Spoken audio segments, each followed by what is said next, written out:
कृष्ण कह रहे हैं दूसरे अध्याय के 23वें श्लोक में कि आत्मा नैनम छिन्दन्ति शस्त्राणि। आत्मा को शस्त्र काट नहीं सकते, अग्नि जला नहीं सकती और शस्त्र खंड खंड नहीं कर सकते, जल भिगो नहीं सकता, हवा सुखा नहीं सकती। यह तो तुम्हारा लक्षण है।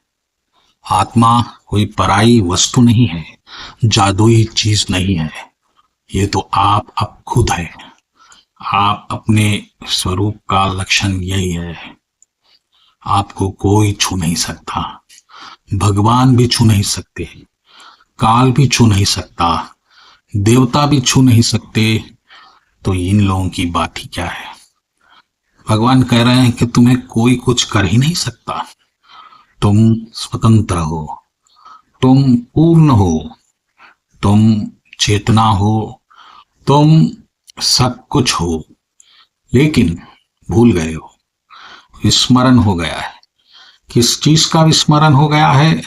अपने ही स्वरूप का। अपने ही स्वरूप का स्मरण विस्मरण हो गया। जैसे कोई करोड़ों का हीरा गले में पहना हुआ भूल गया और बन गया भिखारी। दर दर भटक रहा है धन के लिए, सम्मान के लिए और समाज में प्रतिष्ठा के लिए, क्योंकि वो तो भूल गया कि उससे धनवान तो कोई है ही नहीं, उससे समृद्ध कोई नहीं है, उससे उच्च कोई नहीं। ऐसे ही हम और आप है।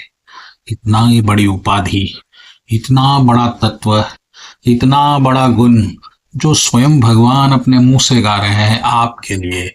ऐसा गुण भगवान क्या कह रहे हैं? किसका है? ये आपका है, ये मेरा है। लेकिन हम भूल गए और एक उच्च शरीर को धारण करे हुए हैं जो मांस से बना है, जिसको मामूली कीला भी खरोच ला सकता है, चिंगारी भी जला सकती है, अग्नि भी एक जल की एक बूंद भी सुखा सकती है, वायु तूफान में उसको उठा के पटक सकती है। तुम ऐसे नहीं हो। तुम चेतना हो और चेतना का गुण भगवान ने बता दिया। कोई तुम्हें छू भी नहीं सकता, कोई छुआ भी नहीं है। तुम निर्दोष भी हो, तुम पवित्र भी हो, तुम पूर्ण रूप से पूर्ण हो, तुम अपने आप में ही अजर अमर हो, निर्लिप्त हो, विकार रहित हो और सर्वव्यापी भी हो। ये गुण आपकी कौन कह रहा है? कृष्ण कह रहे हैं। कृष्ण से बड़ी कोई सत्ता नहीं है, कृष्ण से बड़ा कोई पर ब्रह्म नहीं है, कृष्ण से बढ़कर कोई ज्ञानी नहीं है, कृष्ण से बढ़कर कोई तत्वज्ञानी भी नहीं है। ऐसे कृष्ण क्या कह रहे हैं? कह रहे हैं कि तुम्हारे समान कोई नहीं है। नैनम छिन्दन्ति शस्त्राणि नैनम पावका वायु। ऐसे गुण रखते हुए फिर कहाँ भूल हो रही है? विस्मरण हो गया है।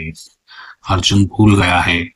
अर्जुन खुद को उस शरीर का टुकड़ा समझ रहा है जिसे कुछ ही साल माता के गर्भ से मिला है और कुछ ही साल बाद वो फिर मट्टी में मिल जाएगा। क्या यही है हमारा अस्तित्व? क्या यही है हमारी पहचान? ये हमारी पहचान नहीं है। इस बात को याद रखना है, इस बात को समझना है कि हम कौन है। और हम कौन है कौन बता सकता है? जिससे हम आए हैं वो बता सकता है। कोई ज्ञानी नहीं बता सकता, कोई तपस्वी नहीं बता सकता, क्योंकि वो भी इसी तरह आया है, वो भी इसी तरह विस्मरण को प्राप्त हुआ है, वो भी इसी तरह बद्ध हो गया है, वो भी इसी तरह शरीर धारण कर चुका है। वो हमारी पहचान नहीं बता सकता।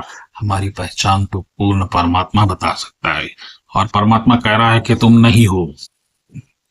तुम्हें कोई छू नहीं सकता, तुम्हें कोई मार नहीं सकता, तुम्हें कोई देख नहीं धक सकता। तो तुम निर्लिप्त कैसा, तुम लिप्त कैसा हुए? तुम खंडित कब हुए? तुम अपवित्र कब हुए? तुम निर्दोष हो। तो भक्तगणों, ये 23वां श्लोक बहुत मुख्य है। आपको ये समझना है कि भगवान कह रहे हैं कि आप निर्दोष हो, आप सर्वव्यापी हो, आप अनंत हो। और एक बार भगवान के मुख से आपकी तारीफ हो चुकी है, फिर आप किसके मुख से अपनी तारीफ सुनना चाहते हैं?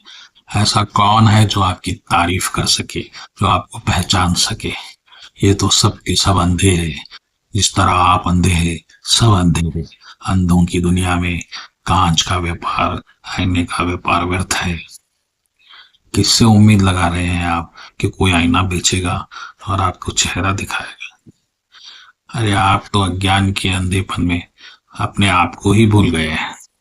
तो भैया, अपने स्वरूप को जानिए, खुद को पहचानिए और इस तुच्छ भाव को त्याग दीजिए कि तुम कभी जन्म लिए थे, तुम कभी मृत्यु को प्राप्त होने वाले हो, या तुम इस शरीर से खुद धारण करते हो।